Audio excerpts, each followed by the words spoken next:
Hello everyone, good morning সবাইকে। তো সকালেই চলে এসেছি রান্নাঘরে, কারণ আপনাদের দাদাভাই ডিউটিতে যাবে আর শিনু যাবে স্কুলে। তো এখানে মাছ ভেজে মাছের ঝোল বসিয়ে দিয়েছি, আর আপনাদের দাদাভাই খেয়ে দিয়ে শিনুকে স্কুলে রেখে ও কিন্তু ডিউটিতে চলে গেছে। তো তারপর আমি স্নান পুজো করে এবার চলে এসেছি শিনুকে স্কুল থেকে নেওয়ার জন্য। যেহেতু আপনাদের দাদাভাই অফিসে গেছে, তাই ওকে নিয়ে যাওয়ার দায়িত্বটা আমারই পড়েছে। তো দেখুন, এই রাস্তাটা না নতুন হচ্ছে, সেই কারণে এখানে আর গাড়ি ঢুকতে দিচ্ছে না। তাই গাড়িটা কিন্তু আমি একটু সাইডে রেখে এসেছি, আর তারপর হেঁটে হেঁটে পুরো রাস্তাটা আমি এসেছিলাম। তো এই যে দেখুন, ফাঁকা জায়গায় গাড়িটা রেখে গেছিলাম, আর ওদিকের কিন্তু রাস্তাটা লক ছিল।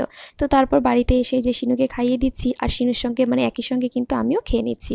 যেহেতু সকালে আমি আর কিছু খাই না, একসঙ্গে শিনুর সঙ্গে খেয়ে নিই। তো এখানে খাওয়া দাওয়া কমপ্লিট করে তারপরে যে চলে এসেছি জামা কাপড় তুলতে, কারণ আজ আমি অনেকগুলো না জামা কাপড় ধুয়ে দিয়েছিলাম।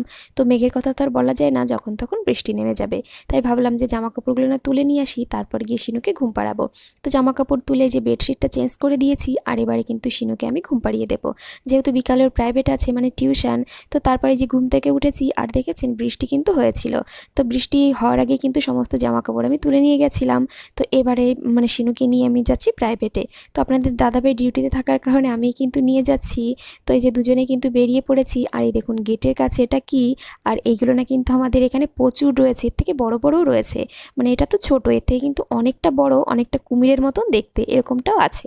তো তারপরে যে প্রাইভেটে চলে এসেছি, আর এখনও তো আরাধ্যা আসেনি, তাই শিনুর মনটা একটু খারাপ, আর বলছে কখন আরাধ্যা আসবে।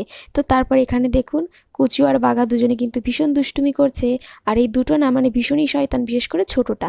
দেখেছেন, এই পুচুটা কিন্তু বাঘার পেছনে ভীষণ লাগে, আর ম্যামেদের বাড়িতে তো এই দুটো কুকুর, আর এরা কিন্তু ভীষণ ভালো। যদিও একটু দুষ্টুমি করে, কিন্তু এমনিতে খুব ভালো। এরা কিন্তু কামড় টামড় দেয় না, আর এরা কিন্তু খুবই পোষ্য কুকুর আর কি।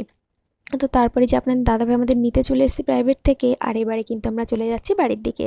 তাহলে চলুন, আজকের ভিডিওটা কিন্তু এখানেই শেষ করছি।